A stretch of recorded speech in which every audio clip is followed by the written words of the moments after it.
I'm 29 now, but this all started when I was 25 and in the absolute worst place of my life. After losing my job and going through a rough breakup, I had a full mental breakdown that landed me in a psychiatric facility for 3 months.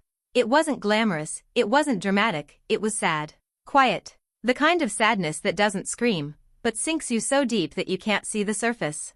My sister, Clara, came to visit me twice while I was there. She was sweet, brought me snacks and warm socks, told me everything would be okay. I remember crying into her shoulder and thanking her for handling things while I was away. She'd promised to take care of the bills, keep my apartment in check, and update the family. She even said she'd look into getting me back into school once I recovered. But when I got out, everything had changed. My apartment was gone. Not just empty, sold. My name wasn't even on the lease anymore. My phone had been disconnected, my bank account was empty, and my car?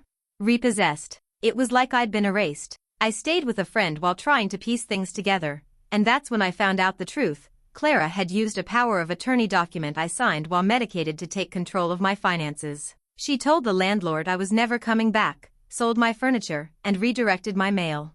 And then, she took over my life. She moved into a new condo, using money from a trust fund our grandmother left me. A fund I wasn't even supposed to access until I turned 30, unless for emergency medical care or education. Clara had called my time in the psych ward an emergency and drained every last dollar. The worst part? She forged my signature on a form that transferred legal guardianship of me to her, something our state allowed under specific mental health laws. For 3 months, while I was locked away trying to heal, my sister was out there becoming me. And I didn't even know the half of it yet. The first real sign that something was seriously wrong came at the bank. I walked in, still wearing the same worn hoodie I'd been discharged in, clutching my old ID and praying there'd be at least a few dollars left in my checking account. The teller typed in my information, then looked up at me like I was a ghost. She hesitated, then said, "There's no account under your name anymore. It was closed 2 months ago." I felt my stomach drop. I asked about my savings, my trust, anything. That's when she told me something that still gives me chills. Those accounts had been consolidated into a different account under joint guardianship. When I asked for the name on that file, she squinted at her screen and said, "Clara Martin. Your sister?" I left the bank in a daze. I didn't even make it to the sidewalk before I started hyperventilating. Clara. The same sister who used to sneak me candy bars after bedtime. Who'd promised to hold everything down while I got better. The same sister who told me to sign a few papers during my lowest point so she could help with bills. I went back to the friend I was staying with and broke down. She helped me contact a legal aid clinic that offered free consultations. I didn't have any money, but they agreed to look at what little paperwork I had. A copy of the trust fund agreement, the discharge documents from the facility, and an old email from Clara about handling things legally. It didn't take the lawyer long to piece it together. Clara had exploited a temporary mental health clause to get emergency power of attorney. She told the courts I was a danger to myself and unable to manage my affairs, and since I had no living parents and no spouse, they approved it. But what she did after that crossed the line into fraud. And here's the kicker, Clara hadn't just taken my money. She'd started using my name, my email. She even posted on social media as me, sharing pictures of my recovery journey, complete with smiling selfies and inspirational captions, while I was locked in a room staring at beige walls. It was like watching someone else live my life, and they were doing it better than I ever had. But I wasn't going to let her get away with it. After I found out Clara had been posing as me online, I spent hours scrolling through the profiles she'd created. She used my pictures, ones she must have pulled from my cloud backups, and captioned them like she was the one who had survived everything.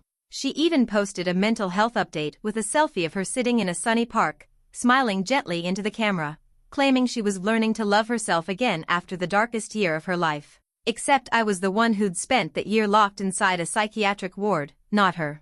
And the followers? They ate it up. Likes, comments. "You're so strong. So proud of you for speaking out." People sent her gift cards. Money. One of my former coworkers even posted that Clara, pretending to be me, had inspired her to start therapy. That's when it really hit me. Clara wasn't just impersonating me. She was monetizing my pain, selling my story like it belonged to her. And worse, she was doing a better job being me than I ever had. Polished, brave, empathetic. She'd rewritten the narrative. And I was just some unstable girl who disappeared.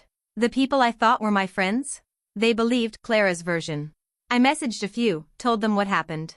Only one of them even responded, and she basically told me to let it go. Said, Clara said you needed distance. She said this was all part of your process. My process? I was living on a friend's futon, no job, no phone plan, no money, and apparently no identity. And still, part of me kept wondering, why? Why would she do this? Clara had her own life, her own job. Why steal mine? That's when I remembered something, our grandmother's will. It didn't just give me the trust fund. It named me as the sole heir of her estate, with one cruel little clause. If I was deemed incapable of managing the property, the executor, aka Clara, had the right to reallocate it as she saw fit. Which meant, if I stayed sick, stayed silent, Clara could legally take everything. And now, I finally understood.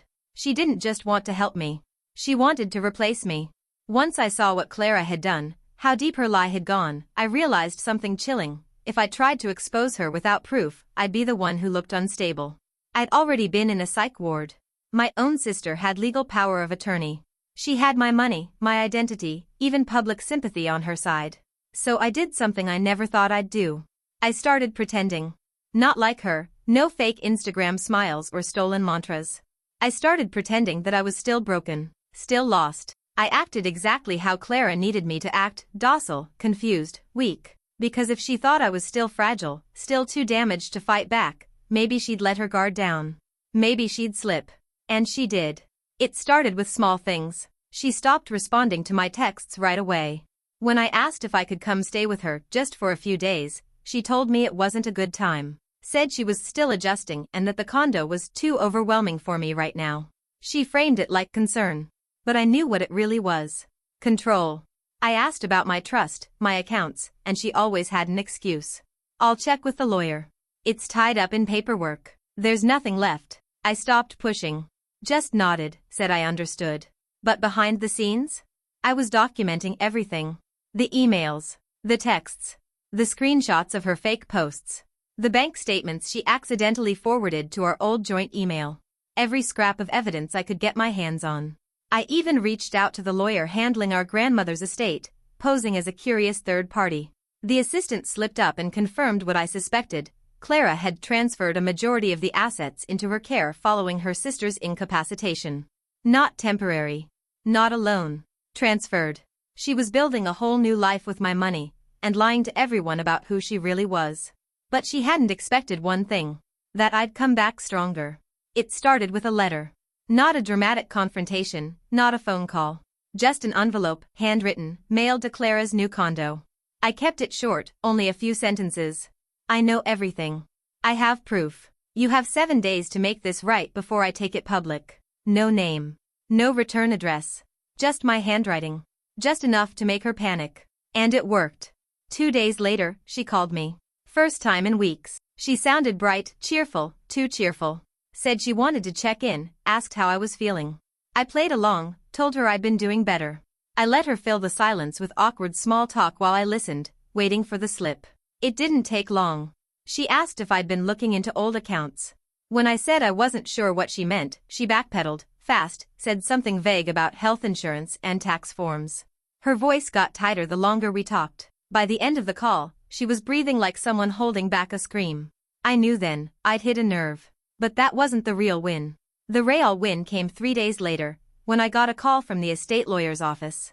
Not Clara's lawyer, the original one, who managed our grandmother's trust. His assistant said there'd been a request to dissolve the remaining assets and that since my name was still technically attached to some of the documentation, they were required to notify me. Required. Meaning, I was still legally in the picture. She hadn't covered all her tracks. And that meant I still had a way in.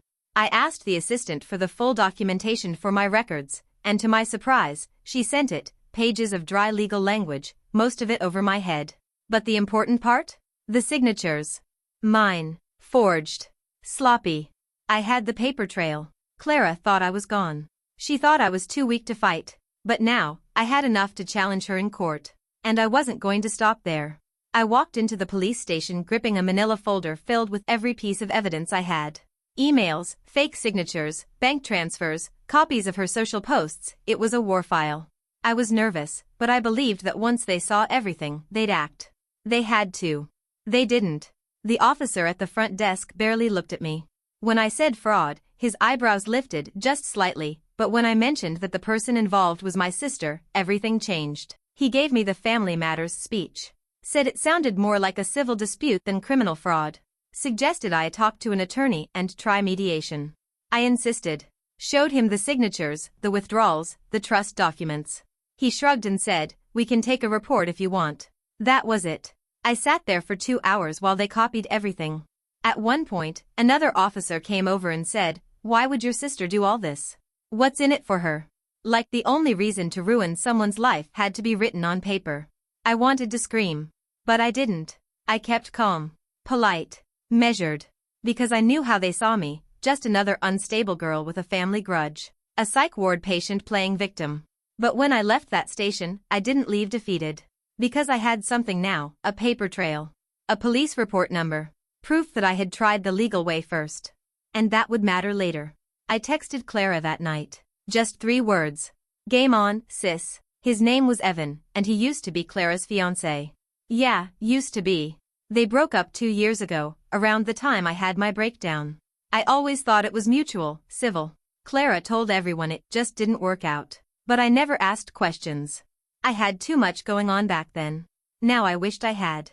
Evan and I weren't close, but I remembered he worked in cybersecurity. That stuck with me. So I reached out, an awkward message through LinkedIn, of all places. I kept it vague. "Hey, I'm dealing with a weird legal issue involving my sister. Can I ask for some advice?" To my surprise, he replied in under 10 minutes. Said we could talk that evening. When we met, he looked older than I remembered. Tired eyes. A little gray at the temples. But kind. The second I told him Clara had forged documents and stolen my inheritance, his whole expression changed. Like he'd been waiting for someone to confirm the version of Clara he'd always suspected but could never prove. He told me their breakup hadn't been mutual. He left after catching her snooping through his personal accounts, banking, medical, even his old therapy notes. She gaslighted him for months, claiming he was paranoid and controlling. But the moment he left, she tried to empty their joint savings. He barely beat her to the bank. "She's smarter than people think," he told me. "But she makes mistakes when she feels invincible." Then he asked the question no one else had. "Do you want to expose her quietly, or burn her down publicly?" I told him the truth. I wanted both. So we made a plan. Evan offered to help me recover anything Clara deleted or tried to hide: emails, shared accounts, even the metadata on her social posts. He warned me it wouldn't be easy. But he was good at this. And, honestly, I think he wanted closure just as much as I did. We started digging. And what we found? It changed everything. It was buried in a Gmail account I hadn't used since college. One of the first things Evan did was help me reset the password. Clara had tried to change it months ago, but never fully locked me out. She must have thought it was useless. But tucked deep in the drafts folder was something she never meant for anyone to see. An unsent email. It was addressed to a lawyer, not the one handling the estate, but someone new. A criminal defense attorney. The subject line was urgent, power of attorney advice, potential legal exposure. In the body of the email, she outlined her situation in carefully cautious language. She claimed she had assumed control of her sister's finances under temporary mental health provisions, but was now concerned about the legality of certain financial transfers she had made, particularly involving reallocation of trust funds without ongoing consent. She never used the words fraud or forgery, but it was all there between the lines. She even attached a scanned signature file, my signature, with the note, "Need confirmation this is legally sound." The date? 2 months after I was discharged, when I was already out. Already coherent. Already asking questions. That draft proved everything. She knew what she was doing was illegal. She knew it might come back to bite her. And she tried to get ahead of it, then chickened out before she could hit send. I stared at the screen for what felt like hours. My whole body was buzzing. It was the proof I'd needed since the day I got out. The missing link. She didn't just exploit a legal loophole, she forged a path through it with full awareness she was breaking the law. When I showed Evan, he just whistled. "This is it," he said. "This is the hammer." But there was one more thing he found. Clara had created a new LLC 2 weeks ago. A wellness coaching business using my name. My bio. Even an old photo from when I used to volunteer at a women's shelter. She'd set up a website, registered a domain, created a PayPal. She was gearing up to sell my recovery story. As a product. That's when I stopped playing nice. I didn't go to the media. I didn't post a viral TikTok. I did something quieter, but way more effective. I emailed everyone. Old coworkers. Family friends. The nonprofit I used to volunteer for. My university alumni group. I wrote a calm, fact-based message explaining what had happened, how Clara had taken over my finances under false pretenses, forged documents, drained a trust fund meant for my future, and even impersonated me online. I attached screenshots. Redacted legal docs. That draft email she never sent. And I included a single sentence that made the whole thing hit different. Clara Martin is currently launching a coaching business using my story, my name, and my face, without my consent. I sent it. Then waited. It took less than 48 hours for everything to start unraveling. Clara's wellness business lost its domain, taken offline. Her PayPal was frozen. Someone must have reported her for fraud, because within a day, the business registration page listed the LLC as under review. Then the messages started rolling in. One of her old friends messaged me saying they'd sent her over $500 to support her recovery coaching launch and felt sick knowing it was built on lies. An old mentor from college emailed me, furious, he'd featured Clara, thinking she was me, in a blog about mental health resilience. Said he was personally embarrassed and professionally disgusted. And then? Clara disappeared. Social media accounts, gone. Coaching website, scrubbed. Her number? Disconnected. She went dark. For the first time in months, I had silence. But I knew it wasn't over. Not yet. Because the one person who hadn't responded, the one I needed to face me, was Clara herself. And the confrontation? That came next. It happened in the most ordinary way imaginable. A knock on the door. I was staying with a friend, still not back on my feet financially, but getting there. I wasn't expecting anyone, but the moment I opened the door, I knew. Clara. She looked different, paler, thinner. No makeup. Not the perfect, polished version of me she'd been selling for months. She didn't say a word. Just stood there, eyes wide, lips trembling like she was holding back a scream or a sob, maybe both. I stepped aside. She walked in. And for the first time since this nightmare began, I saw her without the mask. She tried to start with excuses. Said she didn't mean for it to get this far, that it was supposed to be temporary, that she only took what she needed. Her voice cracked like she expected pity. I didn't give her any. I told her about the police report. The forged signatures. The wellness scam. The emails I'd sent. I told her the trust was being reevaluated for criminal review and that she was lucky I hadn't pressed charges, yet. Then I said the one thing she couldn't argue with. You stole my name, my life, and my pain, and you sold it. She didn't deny it. She just sat on the floor, shaking, and whispered, I thought if I could be you, maybe I'd finally be enough. That broke something in me. Because for a second, I saw it. The jealousy, the desperation, the emptiness she tried to fill with my identity. But sympathy isn't the same as forgiveness. So I told her this was her last chance to set things right. Return the money. Make a public statement. Tell the truth. No loopholes. No misunderstandings. And then? I told her to leave. She did.